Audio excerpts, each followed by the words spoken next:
Hey guys, let's go back to the emails and let's answer a new one.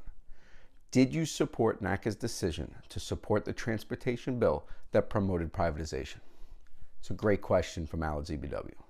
I did, and I do, support NATCA's stance that the current system of funding the FAA is broken. A move into a not-for-profit model was one of many different solutions to that problem.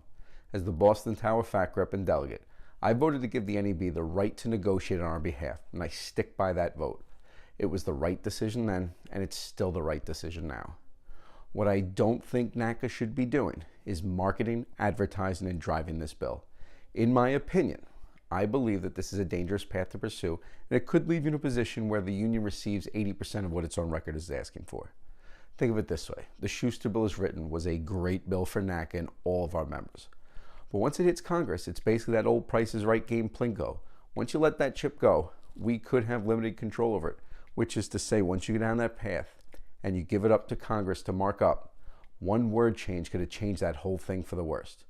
Even with the great work and efforts of our National Legislative Committee, which is unparalleled by any group in this country. They could have been dug into a hole that's just too deep to climb out of. So what's Mick Devine's personal position? I've always felt, and I still do, that the correct answer is to keep us as a government entity, but fund the system and the Aviation Trust Fund via fees, and remove the Aviation Trust Fund from the appropriations process. In my view, this keeps us as government employees, but fixes the funding issue that we should all agree is broken. But my job as RVP is not to push my views down on you, or only consider the views of my inner circle. It is my job to listen to you, to listen to as many NATCA New England members as we can, to find out what your views are.